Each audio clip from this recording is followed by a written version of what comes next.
Time is 8:21. You're watching Q13 Fox News this morning. Since the attacks of 9/11, the American Muslim community has taken a lot of heat. One complaint is that the moderate and reasonable Muslims are being drowned out by the violent acts of extremists who essentially hijack their religion. Well, now one group is looking to do something about that. Alam Ali is with MuslimsForPeace.org, and he's here to talk about an extraordinary bridge-building conference that's coming up this Sunday. Thank you so much for being here. Thank you so much for having me. It's great to meet you. Alam, great to have you on the show. This is a very sensitive conversation, but it's one that we really need to have as a country and as a community here as well. So you live in the Seattle area. Take me back to how your life changed after 9/11. How were you looked at before? How have you been treated since? Yeah, I mean, as we all know, that 9/11 was a significant inflection point in sort of the history of the world, and specifically with Muslims. The perception of people looking at us, and so also our self-image, changed significantly there. We're more conscious about who we are, how we project ourselves, and really, in a way, it took us back to our faith, in our identity of who we are as Muslims. Now, during those following years, a lot of people became very sensitive in terms of trying to identify and understand who we are and define ourselves.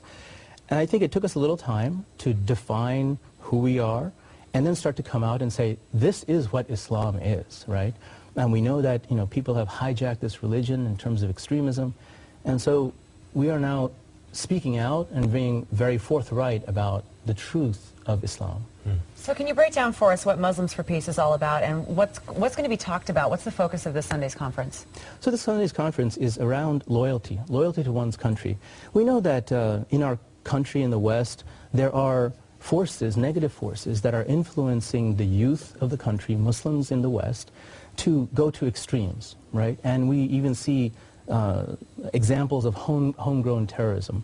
And we believe, the Ahmadiyya Muslim Community, Muslims who believe in the Messiah, Mirza Ghulam Ahmad of Qadian, India, that there is a message that is central to Islam, that loyalty to one's country and the allegiance to one's country is not divergent to the loyalty to the faith, right?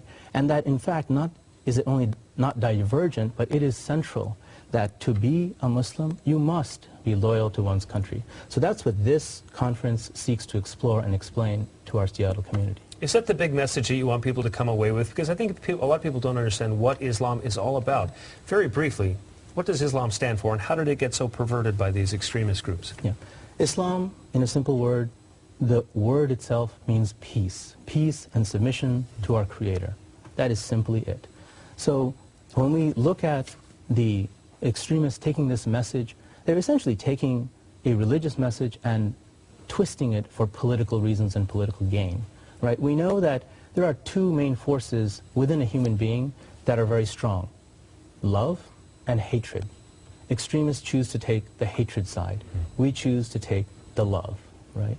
And so we see that happening in the Middle East and North African countries as well, that the message of peace and love wins out over the message of hatred. Do moderates like yourself ever feel threatened from those fringe groups?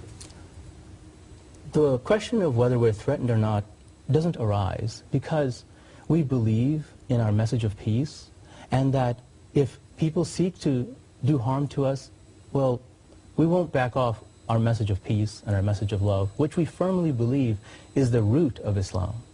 So we cannot back off of that regardless of what happens to us. So we have a picture that we want to show, and this is of your group's leader. And what do you have to say about this? Because it's all about building bridges between faiths, obviously. Right. And in discussing this picture and what it means to you, what is your take on what's happening overseas right now? So this picture is of our National Vice President of the Ahmadiyya Muslim Community, Naseem Mahdi. He will be the keynote speaker at our event on Sunday at the Seattle Town Hall.